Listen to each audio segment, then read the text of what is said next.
12.3 비상계엄 사태 이후 대통령실이 외교부 부대변인을 통해 외신 기자들에게 계엄 선포의 정당성에 대한 설명 자료를 전달한 것으로 나타났습니다. 현재 대한민국이 처한 비참한 현실과 진짜 모습을 전 세계에 알리는 작업을 외교부가 했다는 것인데요. 그런가 하면 미국 트럼프 당선인의 측근 의원들이 잇따라 한국의 윤석열 대통령 입장을 이해한다는 취지의 발언을 내놓아 그 배경에 관심이 쏠리고 있습니다. 자, 이게 무엇을 의미하는지 잠시 후 상세히 보도합니다.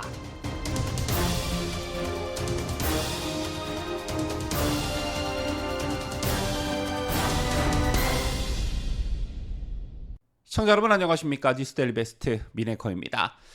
지난 2016년 박근혜 대통령에 대한 탄핵 정국 때를 돌이켜보면 여론전이 얼마나 중요했는지 절감하셨던 분들 많으셨을 겁니다. 선전선동에 능한 민주당과 좌파들에 비해 보수 정당이나 우리 우파들은 그런 측면에서 뒤처지는 게 사실이었는데요. 자, 과거 박근혜 대통령 때도 국정농단 이 네 글자에 속절없이 당해야만 했습니다. 국정농단이라는 말을 최초에 누가 만들었는지는 모르겠으나 이 네 글자를 논파하지 못했고 이 프레임 속에 속절없이 말려 들어간 측면이 강했습니다. 그런데 지나고 보니 여러분들 어떻습니까? 정말 국정농단이었느냐라는 것입니다. 그렇지 않았지요. 제처럼 우리 보수파 진영의 약점은 여론전을 못한다는 것이고 반대로 저들 민주당과 좌파 진영의 강점은 바로 여론전에 있습니다. 저런 맥락에서 이번 사태도 마찬가지라고 보는데요. 그때가 국정농단 이 네 글자였다면 이번에는 내란선동 이 네 글자를 적극적으로 논파해야 합니다. 특히 헌법재판소의 경우에는 여론을 예민하게 생각하는 그런 집단이기 때문에 내란선동이라는 이 네 글자를 뒤집는 게 무엇보다 중요하다 이런 말씀을 드리고 싶은 것인데요. 사실 이 내란선동이라는 말이 횡행하게 만든 장본인 누구였냐? 바로 한동훈이었습니다. 집권여당 국민의힘 대표라는 사람이 가장 먼저 나서 내란수계라는 표현을 쓰면서 대통령을 몰아붙였으니 민주당 입장에서는 공격하기가 얼마나 수월했겠느냐 이런 것인데 저런 측면에서라도 우리가 한동훈을 절대 용서해서는 안 되는 것입니다. 이번 윤석열 대통령의 비상계엄 사태가 왜 내란죄가 될 수 없는지 이것에 대한 적극적인 여론전이 필요하다 이런 말씀을 거듭 드리고요. 정부 차원에서도 이런 노력들이 있었던 것으로 파악됐습니다.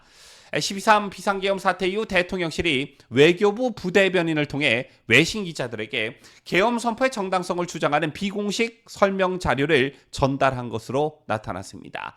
유창호 외교부 부대변인은 국회 외교통일위원회 전체회의에 출석해 지난 5일 대통령실 외신비서관실에서 자료를 받아서 개인적으로 아는 외신 기자들에게 전달했다고 밝혔습니다. 해당 자료엔 비상계엄이 헌정질서를 숭배하는 대통령으로서 내린 결단이라는 내용이 들어가 있었다라고 하고요. 국회의원들의 국회 출입을 통제하지 않았다는 윤석열 대통령의 주장도 담겨 있었다고 합니다. 자, 그런데 이걸 가지고 야당 의원 입에서 이런 외교부 부대변인의 이러한 행위가 즉 외신 기자들에게 계엄의 정당성 자료를 비공식적으로 전달한 행위가 형법상 내란 선전죄에 해당한다는 말이 나왔습니다. 자, 말을 그냥 그냥 가져다 붙이면 다 말이 되는 줄 아는가 본데 더불어민주당 김영배 의원이 외교부 부대변인의 그날의 행위를 형법상 내란 선전죄에 해당한다라고 말한 전제 조건은 윤석열 대통령의 비상계엄이 내란죄라는 전제를 깔고 말하는 것입니다. 그런데 그게 어디 그렇냐라는 것이고요. 김영배 의원처럼 현재 민주당 의원들이 하고 있는 행태를 보면 이런 식으로 국무위원들이나 공무원들을 겁박하는 행태가 도를 넘고 있습니다. 쉽게 말해 겁주기를 하고 있는 것인데 너도 자칫 잘못하면 윤석열 내란 수계의 공범이 될 수 있어. 너 자칫 잘못하면 윤석열과 함께 침몰할 수 있어. 깜빵 갈 수 있어. 라고 겁을 주고 있는 것입니다. 이런 것들을 통해 원하는 답변을 얻어내고 여론전을 펼치기 위함이다라는 것인데요. 비상계엄 사태 후 지금까지 야당의 겁박에 심지어 군 장성들까지 넘어가는 경우도 있었습니다. 이래서 권력의 이동이라는 게 참 무서운 것인데 하지만 윤석열 대통령의 입장을 이해한다는 외국의 주요 인사들이 점점 늘고 있습니다. 저는 이 부분이 굉장히 고무적이다 이렇게 보는데요.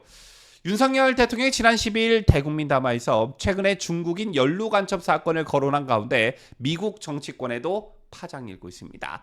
특히 도널드 트럼프 대통령 당선자 최측근으로 알려진 공화당 소속의 릭 스콧 상원 의원이 윤 대통령의 대국민 담화와 관련해 긍정적인 코멘트를 해서 화제가 되고 있습니다. 릭 스콧 상원 의원은 공산주의의 중국 정부의 행동에 대한 이야기가 있을 때마다 우리는 이를 심각하게 받아들이고 이를 막기 위해 할 수 있는 모든 것을 해야 한다라고 말했습니다. 자, 이는 미국의 소리 방송이 미국의 현재 한국 상황을 어떻게 인식하고 있는지를 물은 것에 대한 답변이었는데요. 윤 대통령이 최근 비상계엄 선포의 정당성을 주장하는 대국민 담화에서 미국 항공모함 등을 겨냥한 중국인 연루 간첩 사건을 언급한 것에 트럼프 당선자 최측근이 반응한 것입니다. 특히 스콧 의원은 나는 공산주의 중국이 비열한 정부라는 것을 알고 있다며 그들은 한국이든 미국이든 세계 어느 곳이든 우리 삶의 방식을 파괴하려고 하고 있다라고 강조하면서 한국은 훌륭한 동맹국이라며 한국을 계속 돕기 위해 할 수 있는 모든 것을 하고 싶다라고 했습니다.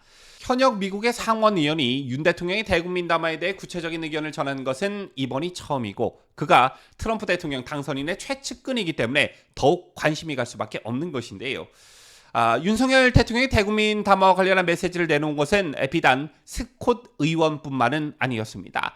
트럼프 일기 행정부에서 주일 대사를 지낸 빌 해커티 상원 의원 역시 윤 대통령이 거론한 중국인 연루 간첩 사건에 대해서 언급된 국가 안보 문제에 대해서는 잘 알지 못한다. 자, 이에 대한 브리핑을 받지 못했기 때문에 구체적인 사항에 대해서는 언급은 자제하겠다라면서도 윤 대통령이 한국에서 매우 도전적인 정치적 입장을 취하고 있다는 것을 알고 있다며 윤 대통령이 지금 매우 도전적인 시기를 보내고 있다는 것도 잘 알고 있다고 덧붙였습니다. 자, 이 밖에도 한국계인 영킴 공화당 하원 의원 또한 지난 11일 미국의 소리 방송과의 인터뷰에서 민주주의에 대한 한국의 의지를 확신한다라고 말했고 특히 김 의원은 이날 SNS에 올린 글에서 한미일 관계를 약화시키는 것은 우리의 적들을 대담하게 만들 뿐이라고도 언급했습니다. 트럼프 당선자 역시 여러분께서도 잘 아시다시피 2020년 이후 부정선거 의혹을 제기해왔고 각종 사법 리스크로 도전적인 순간을 맞은 바 있기 때문에 윤 대통령의 입장에 나름의 공감대를 형성할 수 있었을 것이다 라는 전망이 나오고 있는데요. 앞서 보도해드렸다시피 현재 윤 대통령이 처한 상황과 대국민 담화문이 미국 정치권의 속속들이 알려지고 있고 각인되고 있는 만큼 트럼프 대통령 당선자와 미국 정치권의 윤 대통령의 부정선거 척결에 대한 코멘트가 곧 나올 것으로 기대됩니다.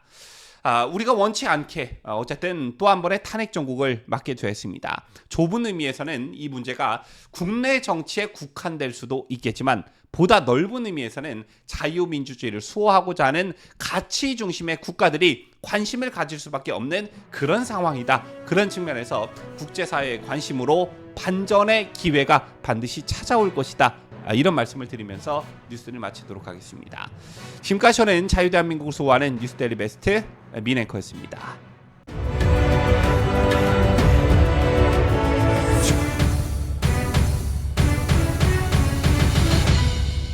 함께해요. 뉴스데일리 베스트.